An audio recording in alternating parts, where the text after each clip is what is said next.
రవి ఉత్తరాయణ పుణ్యకాలంలోకే మొదలవబోతున్నాడు అన్నమాట. ఉత్తరాయణ పుణ్యకాలం అంటే మకర సంక్రమణం జరగబోతుంది.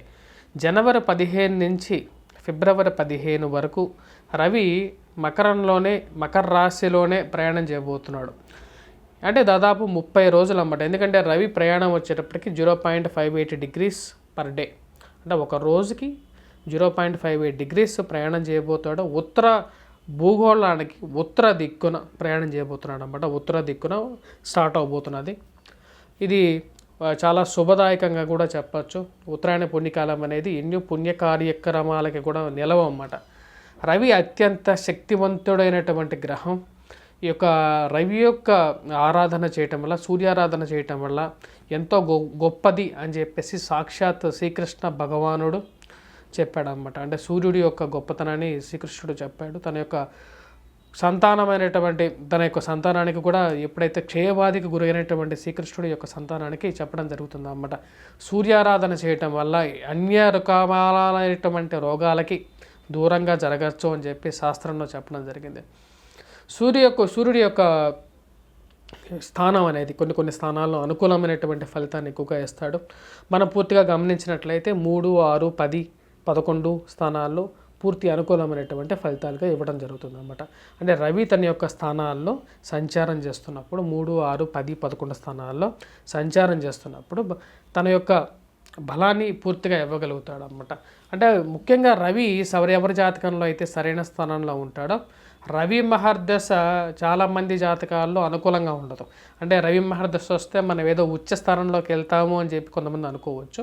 కానీ సూర్యుడి యొక్క మహర్దశ వచ్చినప్పుడు చాలామంది అధపాతాళంలోకి వెళ్ళిపోయిన వాళ్ళు ఎంతోమందిని నేను చూశాను అన్నమాట. సరైన స్థితిగతిలో ఉండదు. చాలా తక్కువ మందికే సూర్యుడు రవి యొక్క మహర్దశలో ఉచ్చ స్థానంలోకి వెళ్తారన్నమాట. మిగతా వాళ్ళందరూ అంత అనుకూలంగా ఉండదు. సూర్యుడు సరైన స్థానంలో ఉన్నప్పుడు వారు ఎలా ఉంటారంటే వారి యొక్క జీవితంలో ఒక మంచి ప్రొఫెషనల్గా బాగా ఎదుగుతారన్నమాట. ఉద్యోగరీత్యా డాక్టర్స్ గాను, నర్సెస్ గాను సొసైటీలో రికగ్నిషన్ అనేది ఉంటుంది. మనం చూసినట్లయితే ఎంతోమంది ఫిల్మ్ స్టార్స్ని మనం చూసినట్లయితే రవి యొక్క స్థానం అనేది వారికి చాలా మంచి స్థానంలో ఉంటుంది. అలాగే సినీ స్థానం కూడా చాలా బాగుంటుంది. ఎందుకంటే రవి యొక్క పుత్రుడే శని కాబట్టి, ఛాయాగ్రహ పుత్రుడు కాబట్టి, సో తన యొక్క ప్రభావ రీత్యా జీవితంలో వారు చాలా మంచి స్థానానికి వెళ్తారన్నమాట. శని బలంగా ఉన్నప్పుడు వారికి సొసైటీలో రికగ్నిషన్ ఎందుకు వస్తుంది అంటే రవి పుత్రుడు కాబట్టి. శని బలంగా ఉన్నా సరే వారి జీవితంలో పబ్లిక్ అట్రాక్షన్ని ఎక్కువగా పొందుతూ ఉంటారన్నమాట. అంటే వాళ్ళు ఏ మాట మాట్లాడినా సరే అది ఒక సెన్సేషన్గా మారుతూ ఉంటుంది. మరియు అలాగే సొసైటీలో రికగ్నిషన్గా కూడా వారు పొందుతూ ఉంటారు.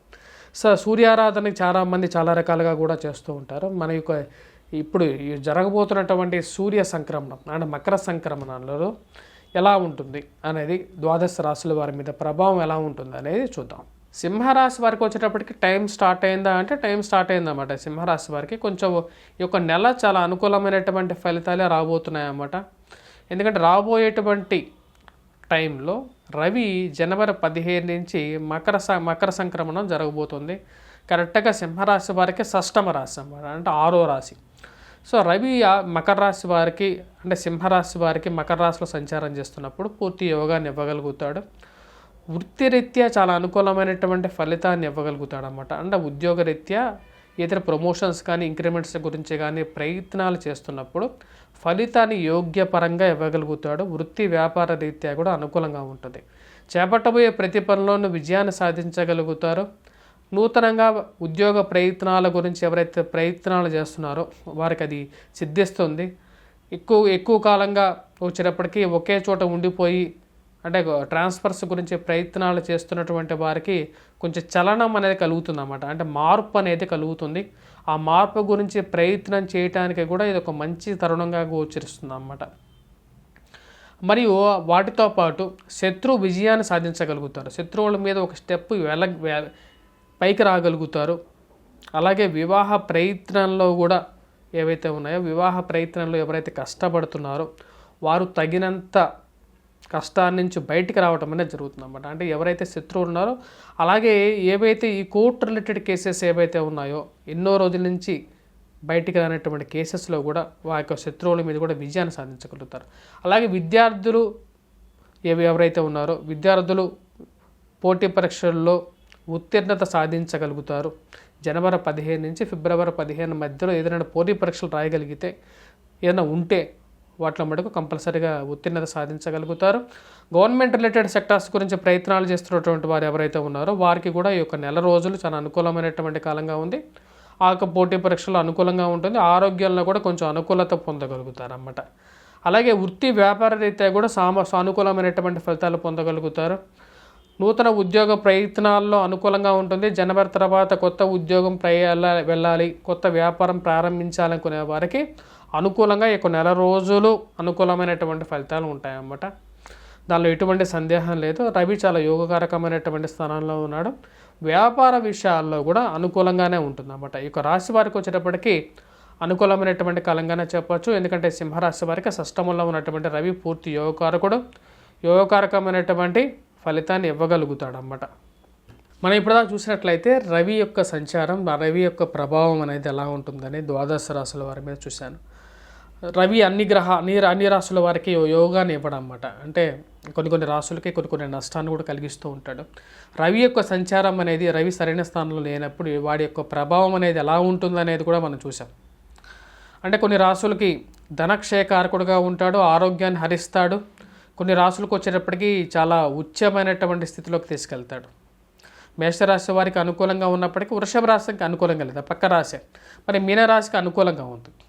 అలాగే ధనుస్సు రాశికి అనుకూలమైనటువంటి ఫలితాన్ని ఇవ్వట్లేదు. అలా కర్కాటక రాశి వారికి కొంచెం అనుకూలమైనటువంటి ఫలితాన్ని ఇచ్చినప్పటికీ అది ఎంతవరకు అనేది కూడా చూడాల్సినటువంటి పరిస్థితి. అంటే ఒక్కొక్క రాశికి ఒక్కొక్క లాగా ఉంటుంది. వాటి గురించి మనకు క్లియర్గా చెప్పడం జరిగింది. దాపరికం లేకుండా కూడా ఉన్నది ఉన్నట్లుగానే కొండలు బద్దలు కొట్టినట్టుగా చెప్పడం. ఎందుకు చెప్తున్నామంటే కొన్నిసార్లు మనం తీసుకోవాల్సినటువంటి నిర్ణయాలు, మనం తీసుకోవాల్సినటువంటి పరిగణలోకి తీసుకోవాల్సినటువంటి స్థితి రీత్యా మనం ముందుకు వెళ్ళాలన్నమాట. అంటే యోగాన్ని ఇస్తాడా ఇవ్వడా, ఆ గ్రహం యోగం ఇవ్వనప్పుడు కొంతమంది మనం అంతా పాజిటివ్గా చెప్పినా సరే ఆ పాజిటివ్ యాంగిల్లోనే వెళ్ళి ఇన్వెస్ట్మెంట్స్ గురించి చేసినప్పుడు ఎలా అవుతుంది, అదే ప్రాబ్లం క్రియేట్ చేస్తుంది. సో అది ఉన్నది ఉన్నట్లుగానే చెప్పాలి. ఎందుకంటే మీ యొక్క ఎక్కువగా థంబ్నెయిల్స్ అనేవి పాజిటివ్గా పెట్టి మీ యొక్క వ్యూస్ అనేది పెంచుకుంటే నాకేమొస్తుంది అంటే మొత్తం ఓవరాల్గా వచ్చేటప్పటికి మీకు అది నెగిటివ్గా తయారవుతుంటుంది. కాబట్టి ఉన్నది ఉన్నట్లుగానే చెప్పడం జరుగుతుంది. సో దాని గురించే నేను చెప్తున్నాను అన్నమాట. దాన్ని ప్లీజ్ మీరు ఎంకరేజ్ ఎక్కువగా చేస్తే మేము కూడా ఇలాగే చెప్పడానికి జరుగుతాం అన్నమాట. అంటే పాజిటివ్గానే చెప్పడానికి చేస్తాం. అదే మీరు నెగిటివ్గా తీసుకున్నట్లు నెగిటివ్గా చెప్తున్నాను అనుకుంటే నెగిటివ్గానే మీరు పాజిటివ్గానే చెప్తారు జనరల్గా. ఎవరైనా ఎందుకు పాజిటివ్గా చెప్తున్నారు అంటే, ఎందుకు దాపరికం ఎందుకు చేస్తున్నారు అంటే వ్యూస్ రావని చెప్పి జనరల్గా అందరూ సో ఉన్నది ఉన్నట్లుగానే చెప్పడం జరుగుతుంది మా యొక్క ఛానల్లో. Please do subscribe.